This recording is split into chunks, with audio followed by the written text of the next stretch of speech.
पुराने ज़माने की बात है। किसी गांव में एक आदमी रहा करता था तो वो बहुत गरीब लेकिन दिल का बहुत ही अच्छा था।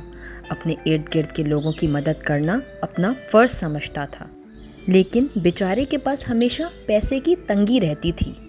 था तो वो ईमानदार और मेहनती, जिसकी वजह से उसने कई बार मेहनत मजदूरी करने की कोशिश की, अपना कारोबार भी खोलने की कोशिश की, लेकिन हर दफ़ा नाकाम ही रहा। आखिरकार उसने अपना सब्जियों का ठेला लगा लिया, जिससे उसको कोई फ़ायदा तो नहीं था, लेकिन ये ज़रूर था कि 2 वक्त की रोटी मिलना नसीब हो गई।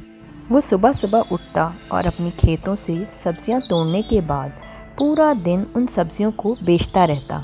वो जितना भी कमाता उस पर अल्लाह का शुक्र अदा किया करता था और हर हाल में खुश रहा करता था। पर किस्मत को कुछ और ही मंजूर था।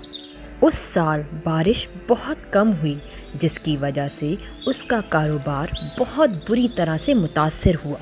हत्ता कि नौबत फाकों तक पहुंच गई और वो पहली दफ़ा अपनी ज़िंदगी में मायूस और नाशुक्री करने लगा।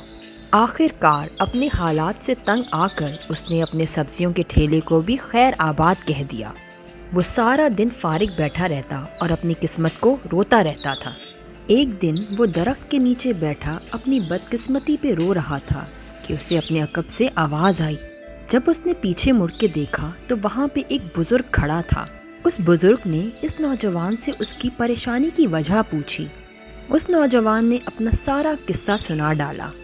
इस पर उस बुज़ुर्ग ने कहा कि तुम इतने परेशान क्यों हो, चलो मेरे साथ, मैं तुम्हारे सारे मसाइल का हल निकाल दूंगा। बुज़ुर्ग आगे आगे चलता जाता और ये नौजवान उसके पीछे पीछे। कई घंटों की मुसाफत तय करने के बाद ये एक वीरान सी जगह पे पहुंच गए। अब दिन भी ढल चुका था, बिल्कुल अंधेरा छा गया था। उस नौजवान को अब थोड़ा थोड़ा डर लगने लगा कि मेरे साथ कुछ गलत ना हो जाए, पर उसके पास अब कोई चारा नहीं था, क्योंकि उसे रास्ता भी याद नहीं था कि मेरा गांव किस तरफ है। तो वो उस बुज़ुर्ग का पीछा करता रहा। वो लोग एक जगह पर आकर रुक गए। बुज़ुर्ग ने उससे पूछा, क्या तुम्हें भूख लग रही है? जिस पर उसने हाँ कहा, क्योंकि उसने कई दिनों से खाना नहीं खाया हुआ था। बुज़ुर्ग ने उस वीराने में आग जलाई और अपने थैले में से एक सांप को निकालकर पकाना शुरू कर दिया। उस नौजवान को बहुत गुस्सा चढ़ा कि क्या मैं सांप खाऊंगा, लेकिन उसे इतनी भूख लगी हुई थी कि वो सांप खाने के लिए भी तैयार हो गया। सांप खाने के बाद वो बुज़ुर्ग और वो आदमी दोनों दरख्त के नीचे सो गए। जब सुबह सवेरे उसकी आंख खुली तो उसे वो बुज़ुर्ग कहीं नज़र न आया। वो बहुत ही परेशान हो गया, लेकिन जब उसकी नज़र उस जगह पर गई जहाँ पे उन्होंने रात को खाना पकाया था और सांप के बचे कुचे टुकड़े अभी भी वहाँ पर पड़े हुए थे, वहाँ पर ढेर सारी चूंटियाँ जमा थी और जैसे जैसे वो चूंटियाँ उस सांप को खाती जाती थी वो उड़ने लगती थी। अभी वो यही नज़ारा देख रहा था कि उसे अपने गांव का एक आदमी नज़र आ गया। इसने उसको आवाज़ दी और दोनों अपने गांव की तरफ चल पड़े। लेकिन उसके जहन में सिर्फ यही चल रहा था कि आखिरकार इस सांप में ऐसा क्या था कि चूंटियाँ इसको खाने के बाद उड़ने लगी हैं। वो जैसे ही अपने गांव पहुंचा, वहां पर एक जगह पर कुएं की खुदाई हो रही थी, लेकिन अचानक से उसकी नज़रें इतनी तेज़ हो गई कि उसे ज़मीन के अंदर खाली मिट्टी ही नज़र आ रही थी। इसने गांव वालों को वहां कुआं खोदने से मना कर दिया और उनके साथ आगे चल पड़ा। थोड़े ही फासले पे उसने देखा कि एक जगह पर अंदर तह में बहुत ज़्यादा पानी है। इसने मशवरा दिया कि इस जगह पर कुआं खोदा जाए।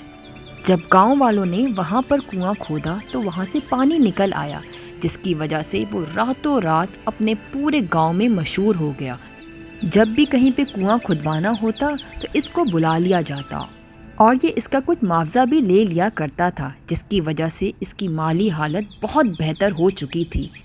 आहिस्ता आहिस्ता इसकी मकबूलियत इतनी बढ़ गई कि दूर दूर देशों से लोग इसको बुलाया करते थे और ये वहाँ जाकर उनकी मदद किया करता था।